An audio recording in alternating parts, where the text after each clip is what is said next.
प्यारे विद्यार्थियों, कृषि भूगोल में आज हम कृषि की पद्धतियों के बारे में जानेंगे। इसके बारे में आर्द्र और शुष्क खेती को तो अपन ने पहले भी पढ़ा है। आज अपन पढ़ते हैं इसके सिंचित खेती और उससे कृषि भूमि उपयोग की पद्धतियों के बारे में।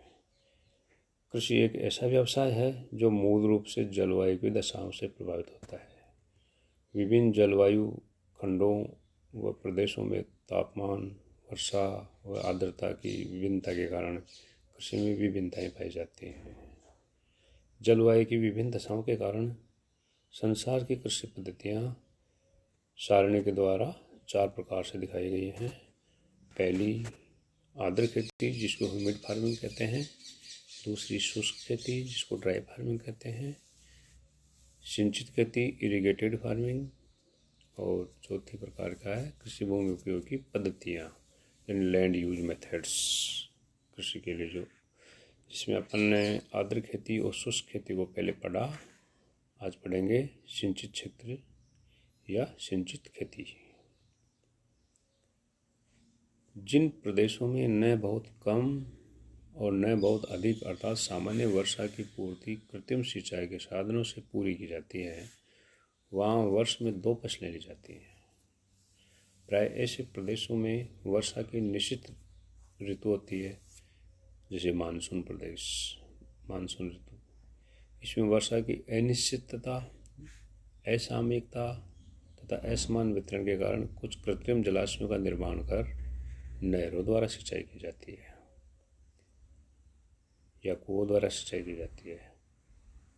मानसून प्रदेश में भारत, पाकिस्तान, मिस्र, संयुक्त राज्य अमेरिका, ऑस्ट्रेलिया ऐसे देश हैं जहाँ सिंचित खेती बहुत बड़े पैमाने पर विकसित की गई है, क्योंकि इन प्रदेशों में वर्षा की मात्रा में भिन्नता पाई जाती है।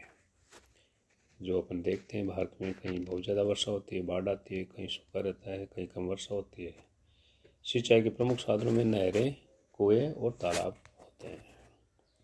इस प्रकार सिंचित पद्धति की खेती बहुत लाभकारी सिद्ध हुई है, क्योंकि अधिकांश क्षेत्र ऐसे हैं जहाँ संसार की अधिकतम जनसंख्या बसी हुई है तथा जनसंख्या घनत्व भी अधिक मिलता है। ऐसे क्षेत्रों में जब खाद्यान्नों का उत्पादन और अन्य कृषि वस्तुओं का उत्पादन अनिवार्य हो जाता है, सिंचित खेती के अंतर्गत विविध फसलें पैदा की जाती हैं जो उपलब्ध जल के ऊपर निर्भर करती हैं। इसमें प्रमुख फसलों में गेहूँ, चावल, जौ, ज्वार, बाजरा, मक्का, दालें, मूंगफली आदि उगाई जाती हैं, जो वर्षा की मात्रा के आधार पर या सिंचाई के आधार पर। सिंचाई की अधिक सुविधाएं मिलने पर कुछ व्यापारिक फसलें भी ली जाती हैं, और व्यापारिक फसलों में आपकी कपास, जूट, गन्ना प्रमुख आते हैं। इस प्रकार जलवायु के आधार पर, विशेषकर जल की प्राप्ति के आधार पर, कृषि में निश्चित पद्धतियों का विकास विश्व के विभिन्न क्षेत्रों में मिलता है। कुछ देशों में, विशेषकर विकासशील राष्ट्रों में, खेती की पद्धतियों के प्रारूप यानी उनका पैटर्न बदलने लगा है, क्योंकि इन देशों की कृषि में विकास हो रहा है। ये तो हो गई सिंचित क्षेत्र की कृषियाँ। अब दूसरा है, तो अगला है अपना कृषि भूमि उपयोग की पद्धतियाँ, एग्रीकल्चरल लैंड यूज मेथड्स। कृषि में भूमि का विशेष महत्व होता है तथा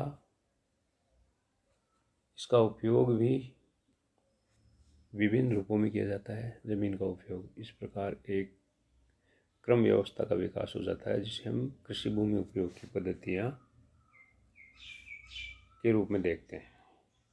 कृषि भूमि का उपयोग भूमि के कई प्रयोजन हेतु और उस पर उत्पन्न होने वाली फसलों के महत्व के अनुरूप किया जाता है। ये सर्वमान्य तथ्य है कि सभी क्षेत्रों में कृषि भूमि समान नहीं होती। भौगोलिक दशाओं के आधार पर और क्षेत्रीय आवश्यकताओं के अनुरूप फसलें भी अलग अलग पैदा की जाती हैं। इस प्रकार भूमि एवं फसली प्रारूप के संदर्भ में क्षेत्रीय विभिन्नताएं स्वतः देखी जा सकती हैं। इस तथ्य को दूसरे रूप में यूँ समझा जा सकता है कि पड़त भूमि या फसली क्रमण क्षेत्रीय विभिन्नताओं को बनाते हैं। एक क्षेत्र में लंबी पड़त भूमि अधिक है तो दूसरे में सामयिक पड़त, यानी कुछ समय के लिए उस पर कुछ भी नहीं बोया जाता, वो पड़त भूमि है। एक क्षेत्र में फसलों के साथ वृक्षों को भी महत्व दिया जाता है, यानी फसलों के साथ वृक्ष भी लगाए जाते हैं, जिसको एग्रो फॉरेस्ट्री कहते हैं। तो दूसरी तरफ घास के बड़े मैदान हैं जहाँ पशुपालन अधिक किया जाता है। इस प्रकार भौगोलिक दशाओं के आधार पर कुछ व्यवस्थाएं स्वतः ही विकसित हो जाती हैं। तो कुछ मानव अपनी आवश्यकता अनुसार व्यवस्थाएं विकसित कर लेता है।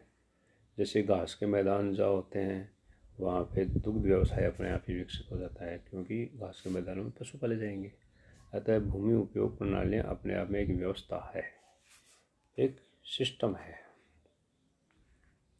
जिसके आधार पर संबंधित व्यवसाय निर्भर करते हैं, जिनकी अपनी एक कार्य प्रणाली होती है।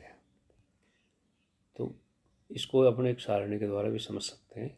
कृषि में भूमि उपयोग की प्रणालियाँ, जैसे सबसे पहले देखते हैं कि कृषि में भूमि उपयोग की प्रणालियों को दो कैटेगरी में बांटा। पहला ये सामान्य भूमि उपयोग, दूसरा कृषि भूमि उपयोग।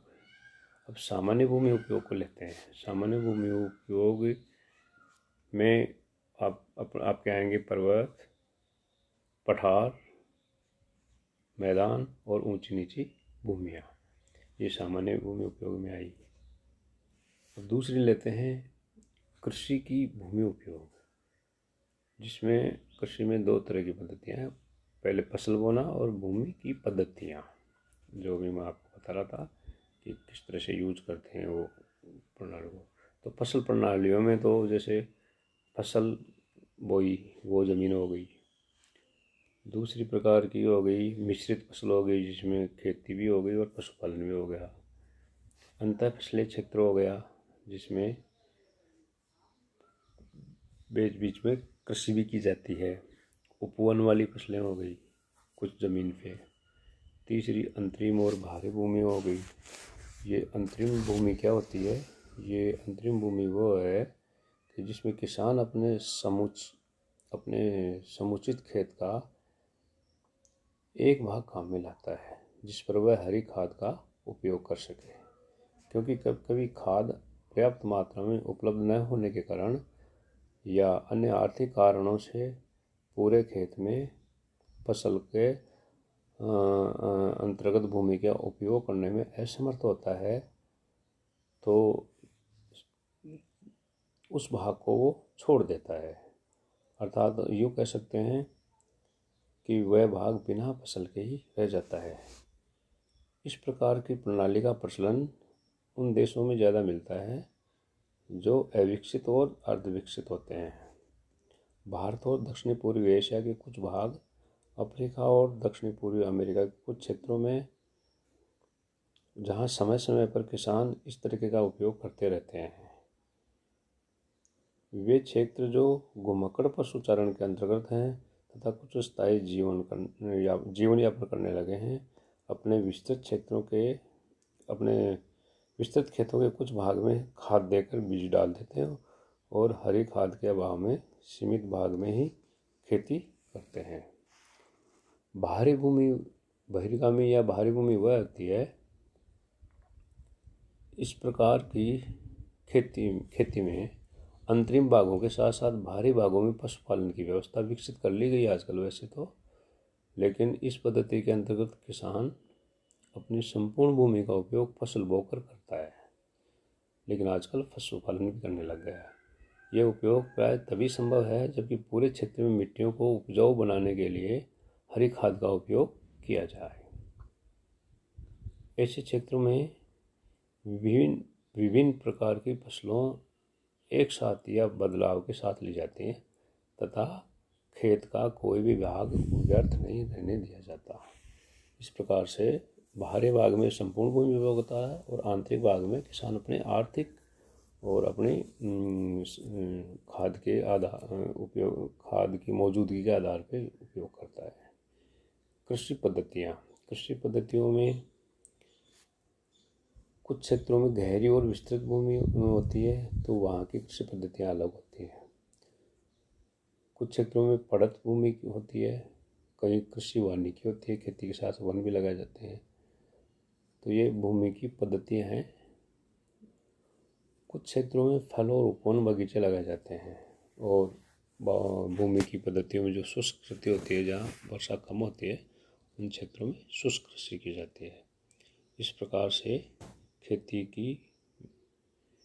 के लिए भूमि उपयोग की प्रणालियाँ बदलती रहती हैं। इस प्रकार से हमने आज